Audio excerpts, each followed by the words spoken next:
Welcome back. Wonder what I'm doing. I had to clean the old corn out of my shelling box here. It still had corn in it from when we did the Foothills Farm Festival. And part of that corn, when we picked it over there, was a little bit too green to be picked. However, you know, it was picked for the show, so we went ahead and picked anyways. A lot of that corn got shelled by the kids that were over there into our shelling box, and I was feeding it to the pigs and everything, but it started molding, and at that point the pigs didn't care nothing about it, so the old corn had just been sitting in here. Well, since it's a nice snow-covered day out here, there ain't a whole lot of other things I can be doing, but I do need to be shelling me some more corn so I can make some more cracked corn for my chickens. And I figured this would be a good time to show y'all my new grinder and show how that thing worked. There was a lot of interest in it when I showed it the other day in a video. But first I had to get all that old corn out of there and blow all the dust out of it. I got the hand crank shellers on this one. This one was given to us by a subscriber. This one I bought new from Pleasant Hill Milling. I think is where it come from. Of course, it's all nice and dusty now. But it is a carbon copy of these older styles. That one right there, there's no telling how old that one is. Probably a couple 100 years old. But anyways, I'm gonna go out here and get my tractor now and my forks so I can move this box because I don't want to leave it sitting here. I'm gonna shell the Boone County white corn. And, well, that's all I got left is the Boone County white corn. But I'm gonna shell me some of it. We'll probably end up grinding some cornmeal out of that corn at some point. I don't know if I'll do that today or not. I would like to try out that grinder though and see if it'll do good with cornmeal because I hadn't tried it for that. But I'm definitely gonna make some cracked corn for my chickens because I ain't got but about one more scoopful and it'll be gone. So anyways, let's go get the tractor, put the forks on it so we can move that box. I highly recommend if you build a shelling box like that, don't build it as big as I did. You need a small one. You gotta be careful on this ice. But you need a small one. That one there is just way too big. It's very hard to move around. And if I had to do it over, I wouldn't have built it that big. However, that's what I've got, so that's what I use. And I just ain't took the time to build another one. Well, y'all, I should have had the camera rolling. I just busted my butt for the first time out here in this mess. I went down like a sack of bricks. That's solid ice underneath that snow right there.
we're gonna park this box right here. And my corn,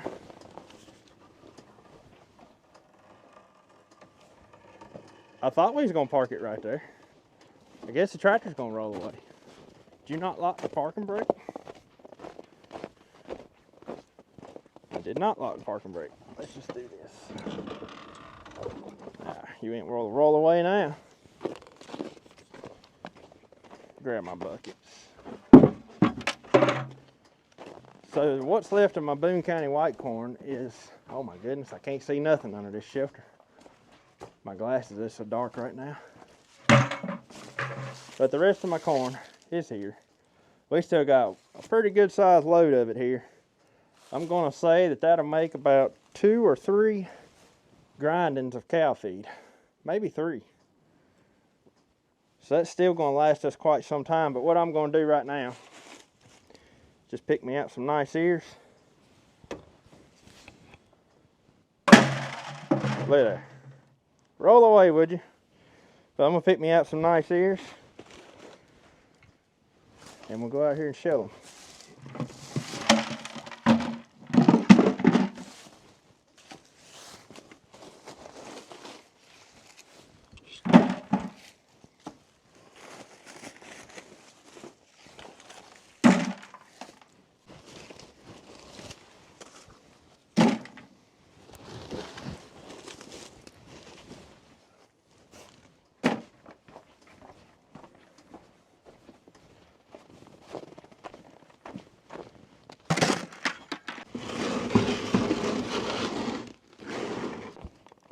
I just had to slide the box off of the forks because it shoots the cob out right there, and it was coming out right against the forks. But these things are adjustable for the size ears and stuff you do. I had it squeezed down as tight as it would go because I'd been doing some smaller size corn in it. But these ears here are fairly big around, so I had to open that back up a little bit. And you can see that it was busting my kernel.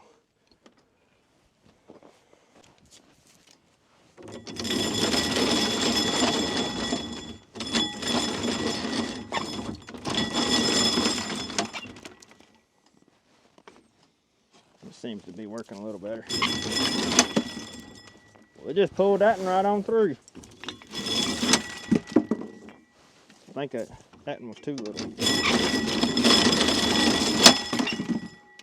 Well, evidently I got it too loose. Let's try that again.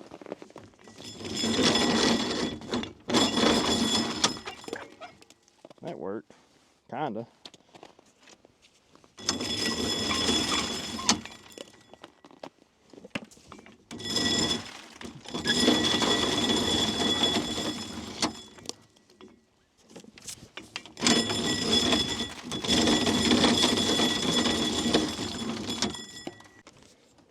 I'm gonna show y'all something. You remember in my last video where I was shelling by hand and I said you couldn't use one of these to shell seed corn? There's your perfect example why. Even with that opened up, I'm still busting some kernels.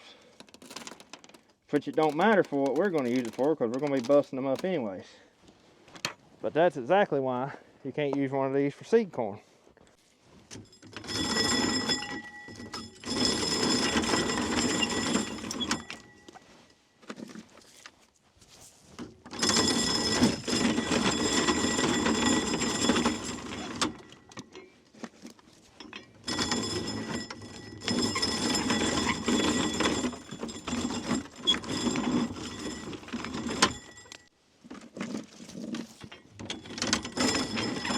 Massive ear right here.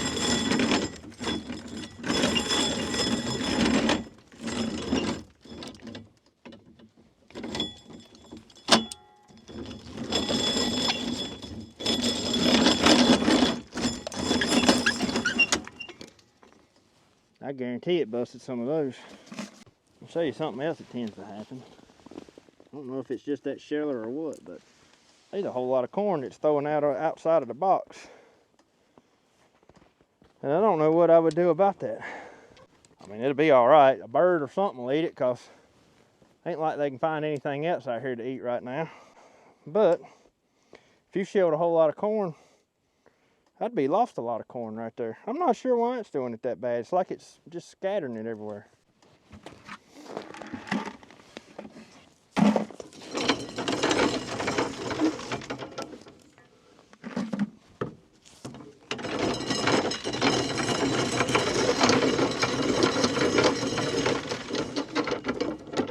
That's pretty impressive. This one right here didn't sling it out everywhere.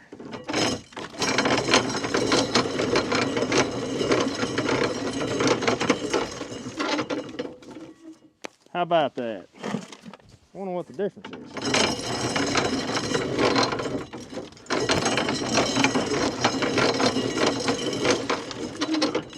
That's pretty impressive. The old one, for whatever reason, doesn't sling the corn kernels out everywhere like the newer one right there does.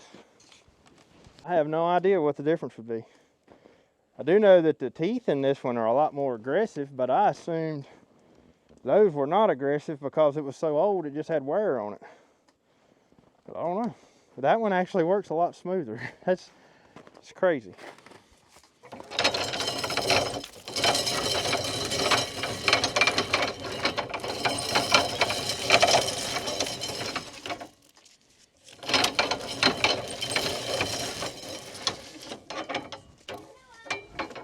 Well, hello. Shelling corn. You want to do it?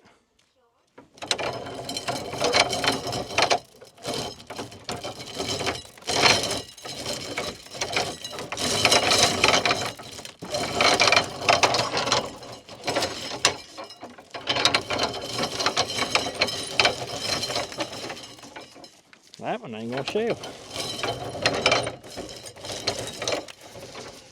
You wanna try it? I want to do it with this one. With that one? Use this one right here. It actually works a little bit better. Which that one works good too. This way? No, put it in like that and then spin it the other way. Spin it kind of slow. I noticed that one works a whole lot better if you spin it slow. Well, I think it works better if you spin it fast. It don't sling corn everywhere if you spin it slow.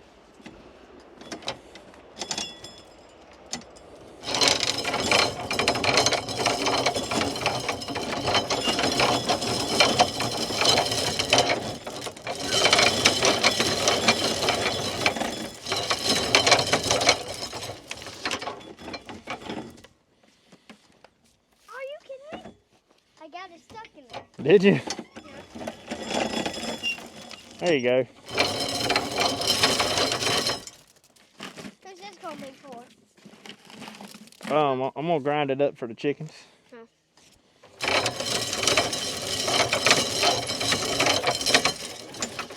You should get some to Lovey. Lovey likes corn. Yeah, he does. Run that one back through. See where it didn't get all the corn off? Yeah. I noticed that didn't go sling down. I noticed that was just going straight down.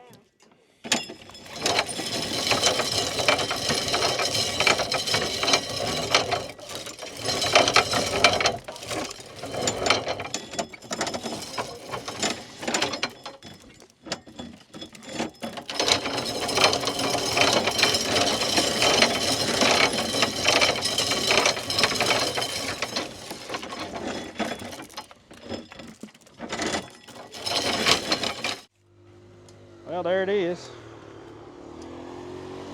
My help went and got on her four-wheeler. The other's out on his four-wheeler.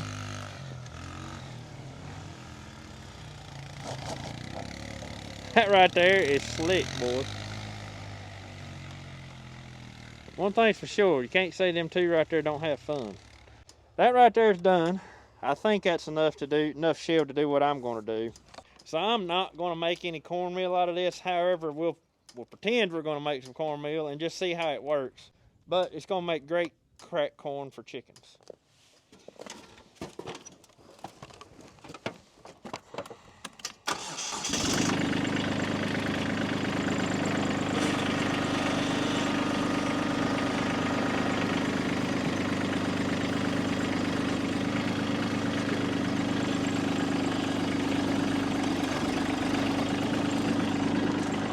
And so to make it easy on myself, I'm just gonna tote it up here to where the grinder's at, instead of having to shovel it out and put it in the bucket. So for those of you who may have missed it on the other video, this is my little Vevor corn grinder. You have a little slide gate right here that allows you to adjust the flow.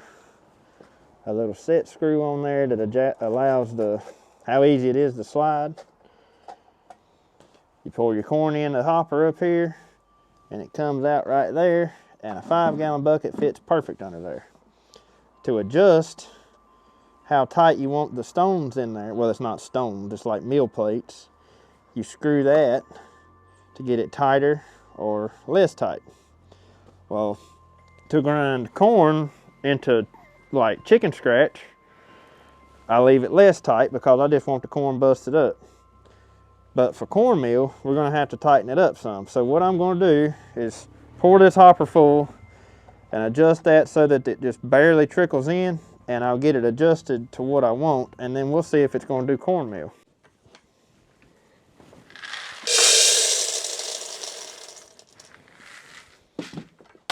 So if this was gonna be for cornmeal, like if I was actually gonna use it as cornmeal, I would have cleaned all this and, you know, blowed the chaff and all out of it, got all the silks out, I'd have got it clean.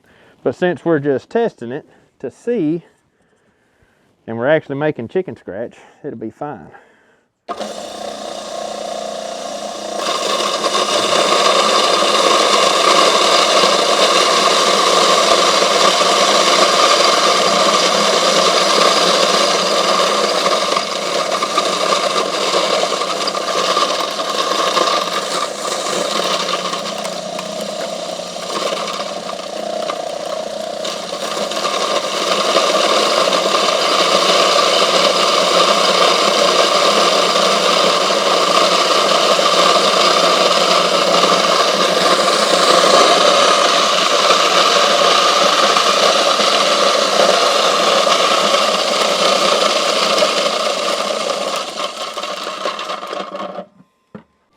Well, for those of y'all in question,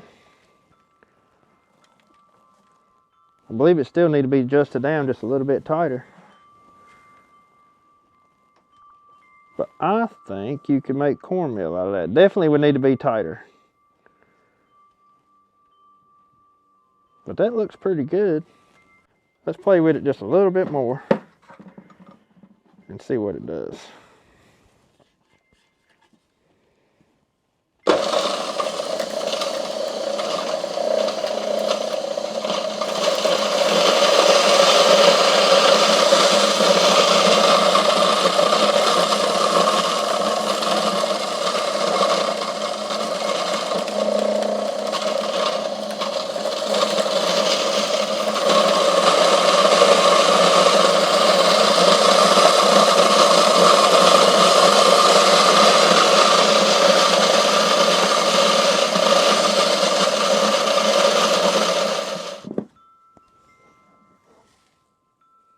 Let's go get my cornmeal expert and see what she says. Cornmeal expert, I want you to look at this and tell me if it makes good cornmeal.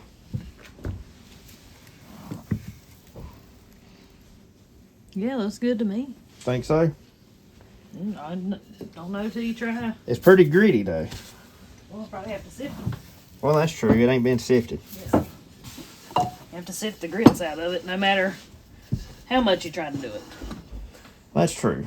You got a good point there. So without sifting it, it looks to me like it would make cornmeal. Yeah, I think so. So since I interrupted you, what are you doing? Making y'all some flatbreads. It smells good in here. Yeah, Maggie said that's what she's gonna eat for lunch. Yeah, these flatbreads have got a spoiled, ain't they? Yeah. Yep, the kids have took a good liking to them too. So. Well, they sure look good. I keep them in stock now. Keep them in stock. Yeah. Yep, keep them in stock. All right, I'm gonna go grind the rest of this stuff up for the chickens. All right. Well, yeah, I think that'll be. I mean, I'm probably not gonna use that unless. No, I'm not gonna use that corn. Wasn't like That's not what I'd call cornmeal quality. You're just corn. experimenting. I'm just okay, experimenting. because I was like, I don't want the cornmeal out of the bucket. No. Yeah, I don't have everything clean enough to actually use it as cornmeal. I got concerned. No, don't worry about that. All right. That's still going to the chickens. I just wanted to see if you thought that would make cornmeal. Yeah, and I'm also multitasking. I'm editing a video whilst I am making the flatbreads. You get her done, don't you? I don't know about getting her done. Fake it till you make it. Fake it till you make it. Yep. Well, I'm going back out and finish grinding this corn. All right. So the rest of this is just going to be chicken scratch.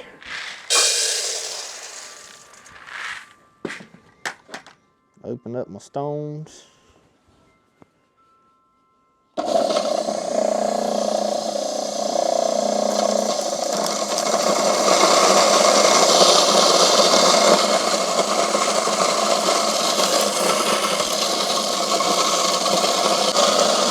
That's perfect chicken scratch.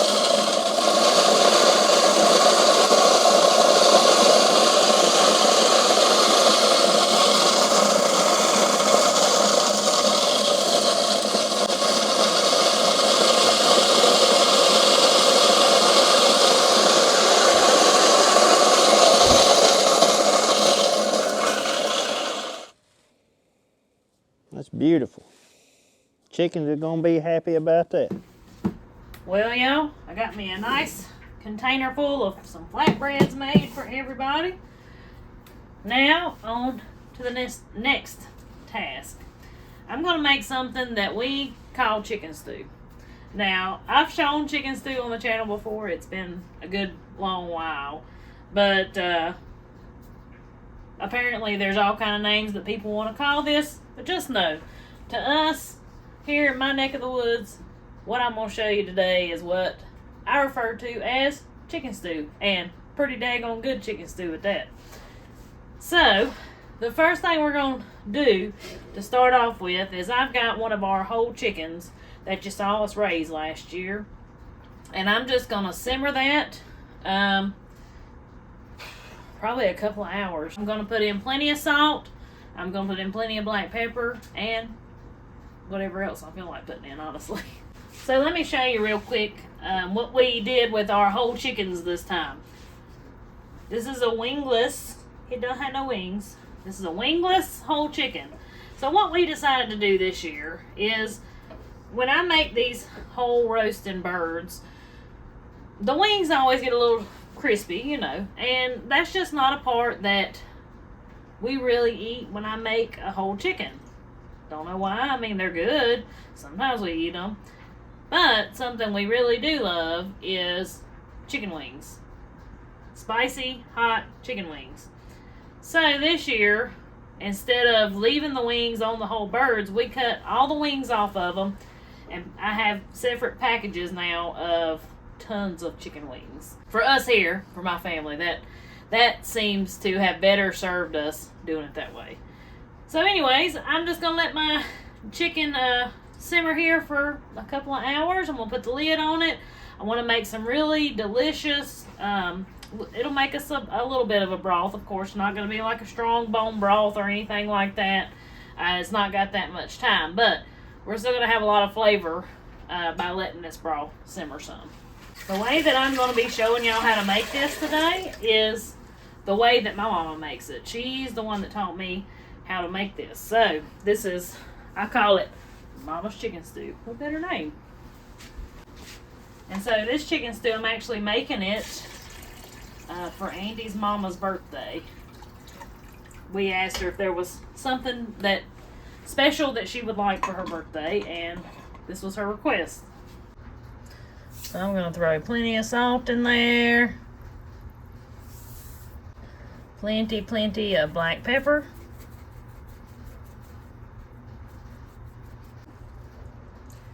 Throw in some onions. So I'm going to cover that. And we're going to let that simmer for a little while. Well, I ended up shelling enough to have 2 bucketfuls of cracked corn for my chickens. But anybody interested in one of these, I did find it on Amazon. Like I said, it's Vivor. So I have no idea how long the thing will last or anything like that, but it seems to work pretty good so far.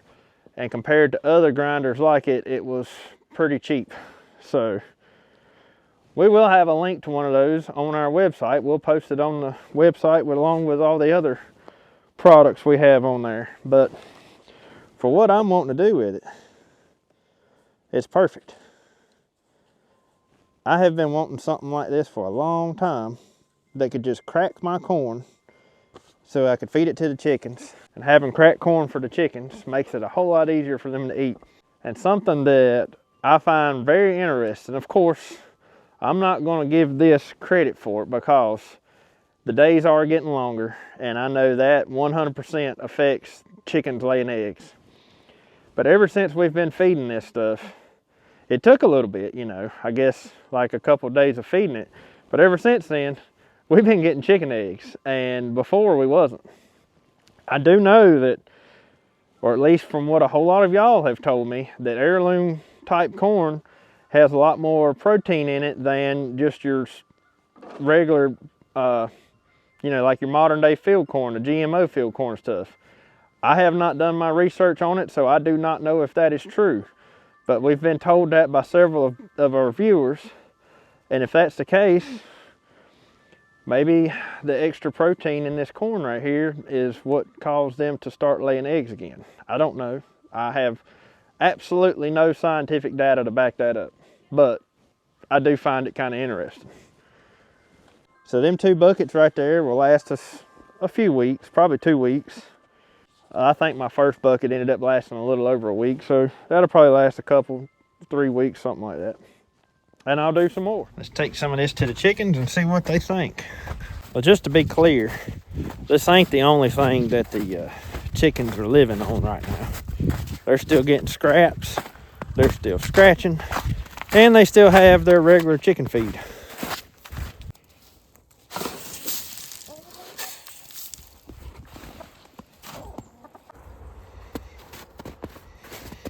Looks like y'all still got some left from this morning. Let's go see if y'all got any eggs.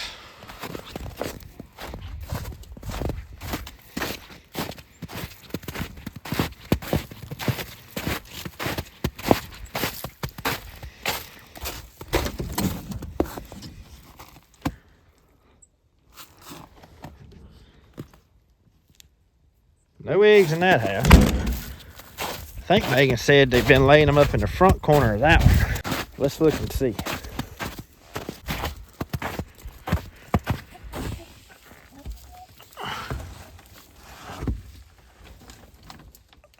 No eggs today. I guess today they decided they still gonna take a break. Which it is awfully cold. And it's been cold for the past day or two. There we go. There's one of them pecking on it.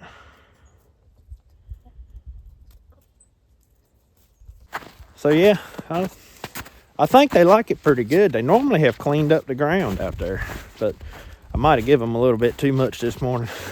All right, my chicken's still simmering. So something, a way that a lot of people around here like to eat chicken stew is over a piece of loaf bread.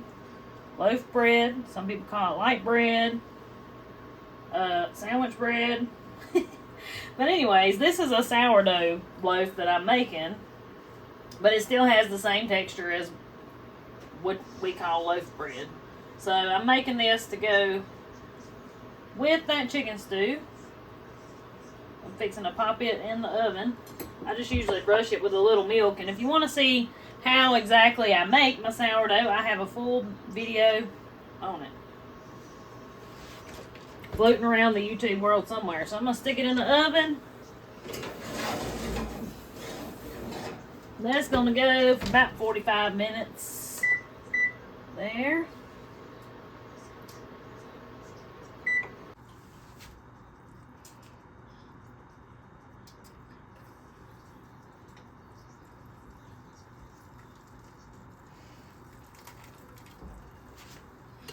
There we go.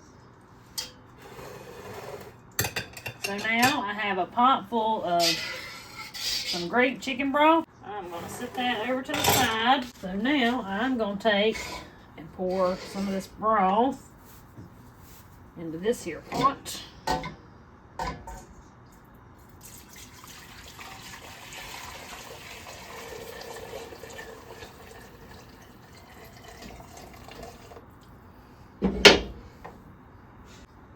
And then I'm also, while that chicken's cooling, I'm going to add in some milk. So, I'll do about 4 cups of milk. I've been making this so long, y'all, I can kind of eyeball it. But I'll definitely leave the recipe or the guideline to this. The milk usually throws people off. People are like, what? It's got milk in it? But yeah, the way we make chicken stew, it's got milk in it. Alright, and you can see some of my herbs I've chopped up and put in there. The next thing we need is a stick of butter. And yes, I actually have sticked butter. My cow butter is getting in short supply. So we're going to let that heat up and melt.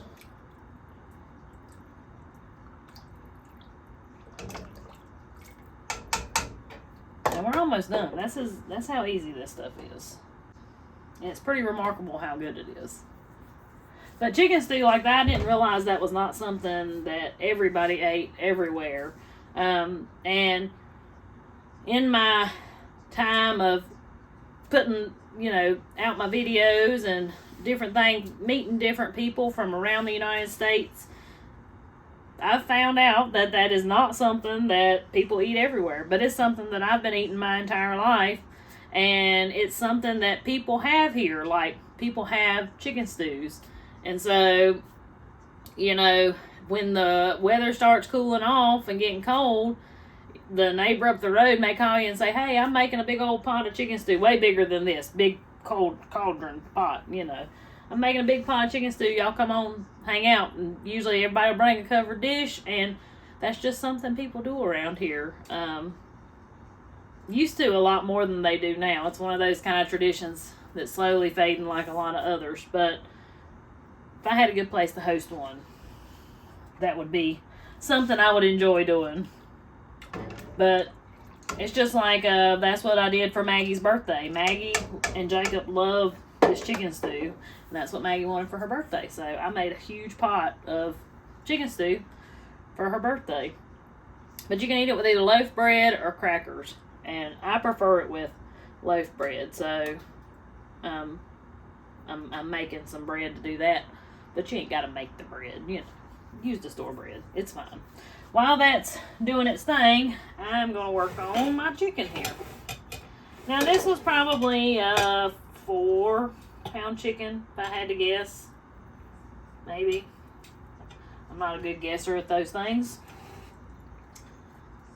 But my educated guess, maybe 4 pounds or so. And I just like to break it up like that.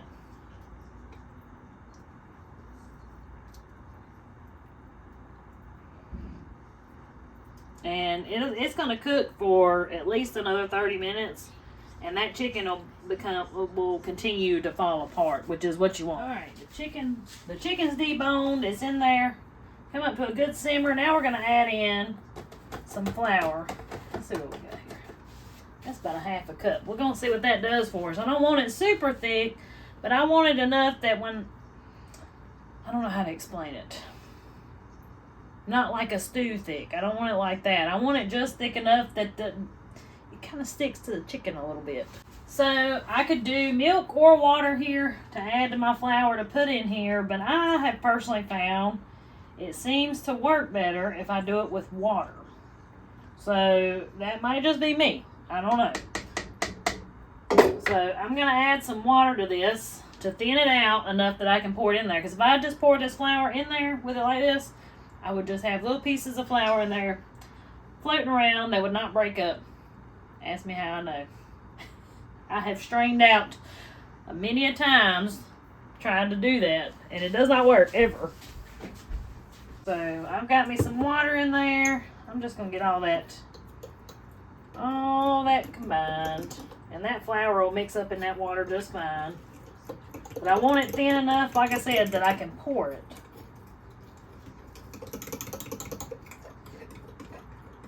And this one I kind of have to eyeball because I'm making a little, well, you just get it as thick or as thin as you want it. If you don't want any thickener in it, you ain't got to put none in there. That's all up to you. But everybody in our family likes it just a little bit thick. Oh, and it sounds like my bread's done.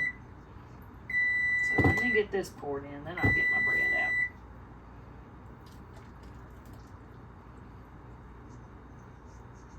I want to make sure I stir that real good as soon as I put that in there.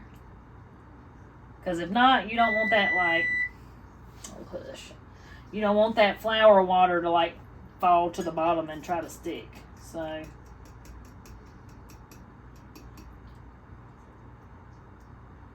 we're going to let that do its thing. I'm going to see if it thickens up a little bit in the next couple minutes. If not, we'll add a little more. Let me get this bread out.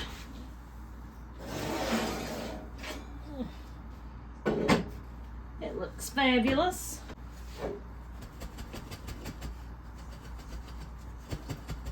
Alright, let me get me a cooling rack.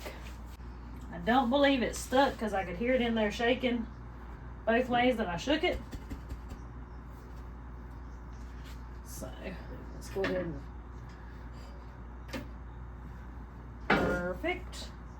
Look how just beautiful that is. There we go. See it? And it rose good. All right. Very nice.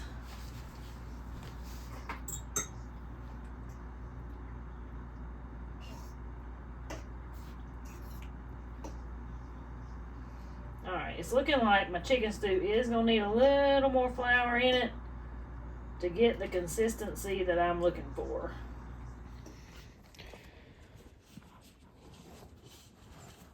Just finished feeding the herd. So I wouldn't want to use that grinder to grind enough corn, to feed a herd of cows. I probably wouldn't even want to use it to grind enough corn to feed one cow. But grinding it just to feed chickens, or maybe grinding something to feed some goats, some animals that don't eat a whole lot. I mean, I guess you could grind cow feed with it, but you'd be running it 24/7. And I doubt it would hold up that long. I don't even know if I'd want to use it to grind hog feed, because you'd be running that thing a lot. But especially if you're just trying to feed a few egg-laying chickens, or like I said, maybe a goat or a couple of goats.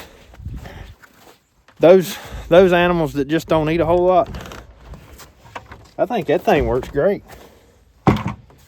Like I said, we'll see the longevity of it, see if it'll actually last, but I think it will. Hopefully that'll be something that I can use for several years anyways. But it definitely does a good job at doing what I want to do, and that's crack corn. And like I said, I do believe that it'll work just fine to do cornmeal as well. So that's a big plus, because the grinder we've been using for cornmeal is super, super slow. So that'll be pretty awesome if it does work for that. I don't know how well the camera picks up the texture of this now, or the thickness of it, but it's not like super thick, but it is not as thin as it was, and you can see it's kind of sticking to the chicken there now. That is the consistency that I like for my chicken stew to be.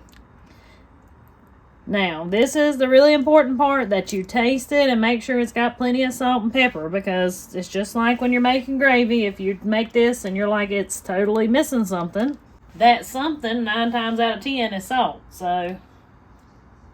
I'm gonna do a little taste test here. But I've put salted butter. I use this. It's the butter I use is salted butter, and I've put quite a bit of salt when I made the broth, and then I've added more since I've put it in a pot here.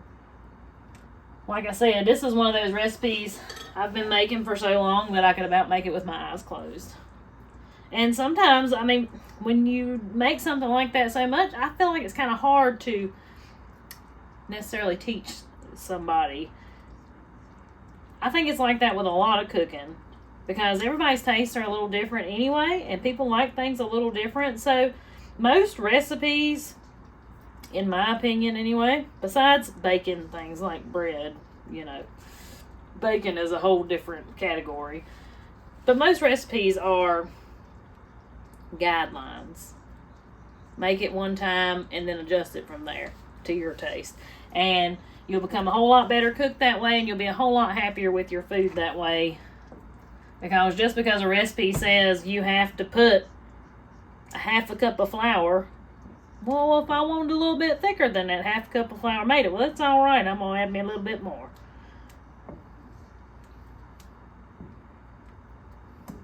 And I'm gonna taste it. Give it a little taste.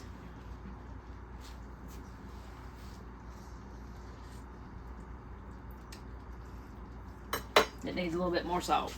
That flour drinks the salt, just like with gravy.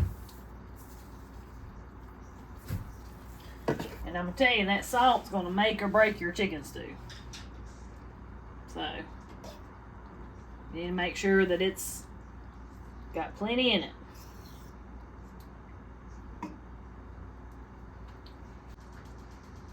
And actually, in my personal opinion, I don't think it'd hurt to have a little bit more butter in it. I know it seems like a lot, but you gotta think, this right here is about 6 quarts worth of chicken stew, so.